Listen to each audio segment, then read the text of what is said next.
a photo opportunity with a board with hashtags. My calves are getting a workout here, so.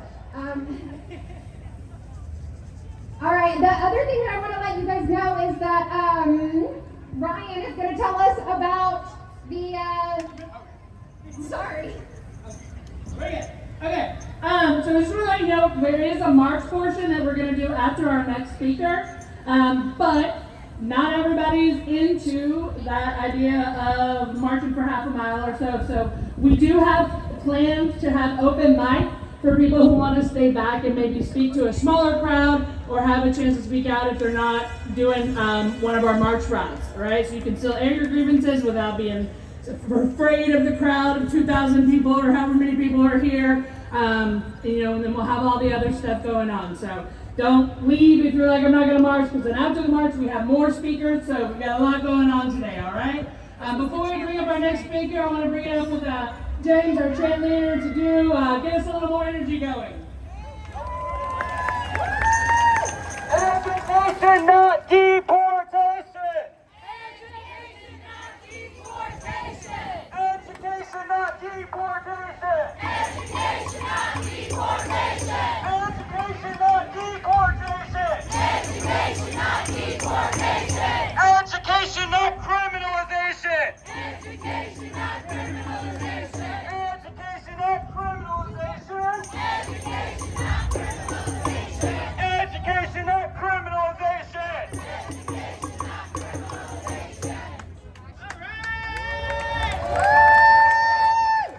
All right, and our next speaker, I am very honored to introduce, all right? Someone who doesn't just talk the talk, they are out in the streets showing us what people-powered change looks like.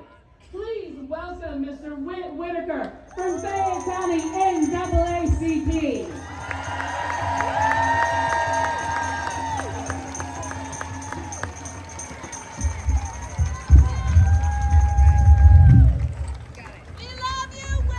I love you too. Our mission is to ensure political, educational, and social economic equality for all people with a focus on eliminating race-based discrimination. This includes advancing policies and practices that expand civil rights and eliminate discrimination, not rolling back policies that take away our rights. Are we now ready to stand and fight for everyone and not now just because it's affecting your world? Are we now ready to stand on business and walk through the fire to resist tyranny?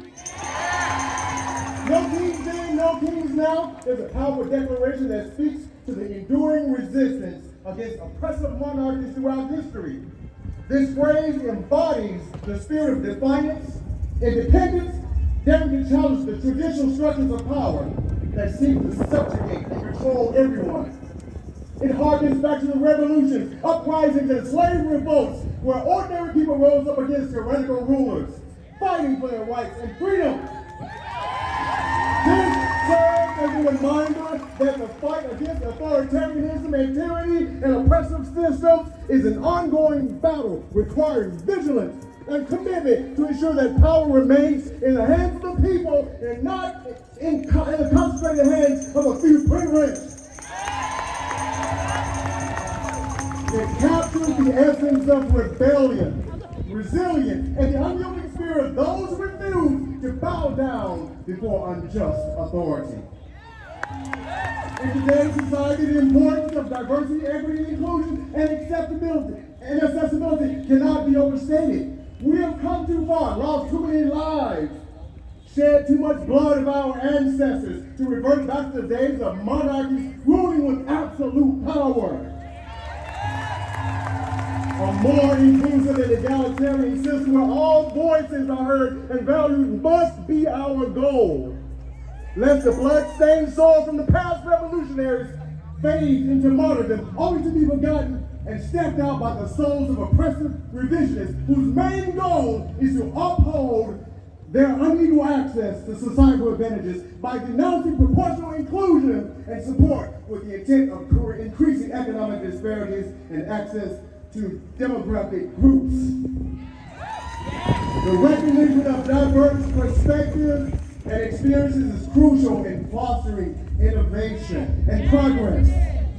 By everyone at the table, we can harness the power of a collective wisdom and creativity. In the words of Langston Hughes, I too sing America. I am the darker brother. They send me to eat in the kitchen when company comes, but I laugh, and I eat well, and I grow strong. But tomorrow, I'll sit at the table when company comes, and nobody will dare say to me, eat in the kitchen then.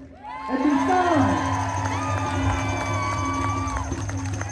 no kings then, no kings now. Only equality, diversity, equity, inclusion, and accessibility. By fostering a culture that celebrates and uplifts all people, regardless of their differences, we can create a more harmonious and compassionate society and world for all. As we continue in this struggle in a world where power dynamics and the hierarchies are the enslavers and bullies heralding unapologetic decline in human decency, compassion, empathy, and civility, this is reminiscent of a shackled past, especially for African Americans. The idea of no kings then, no kings now serves as a powerful reminder of the importance of rejecting oppressive systems, embracing diversity, equity, inclusion, accessibility, and love.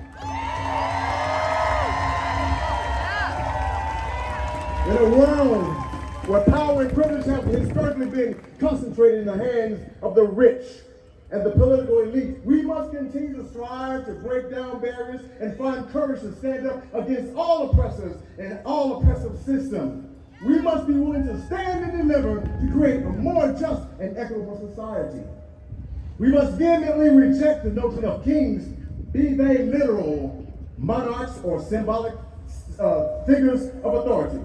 By dismantling the notion of monarchy in any form of authoritarian rule, we create a space for individuals from all backgrounds that thrive to contribute to their unique perspectives. Embracing diversity ensures that all voices are heard. Equity ensures that resources are distributed fairly, giving everyone a chance to succeed. Inclusion creates a sense of belonging and unity among individuals from different backgrounds. Accessibility ensures that barriers are removed for those with disabilities or other challenges, making opportunities available to all. And the love binds us together in solidarity and empathy. This is the hour and time for no more excuses. Gone are the days of turning a blind eye and allowing anyone, regardless of social status, race, creed, color, orientation, religion, or political affiliation, to benefit from the pain and suffering of the least of us. Simply because it doesn't affect me. Gone are the days of sitting passively and quietly in silence or apathetic frustration because of fear to act, fear to defend, or fear that speaking out won't make a difference. Gone are the days of being selfish hoarders who hold tightly to your piece of the pie like a G.I. Joe dog with a kung fu grip because you don't want to share or fight for the least of us. That is, until the realization hits that, oops, you too are DEI. Marching and protesting can be an effective tool, but they are ineffective or only used as a badge of honor to show when you did not care about fighting for others until the issue started to encroach upon you and turn your selfish role upside down. When we fight, we win. Embracing the principles and values of diversity, equity, inclusion, accessibility, and love not only leads to a more just society, but also drives sustainable growth and prosperity for all. By embracing diversity, equity, inclusion, accessibility, and love, we create a more compassionate and just society where everyone can thrive in the world, where everyone is represented, and everyone is welcome to the table. When we fight,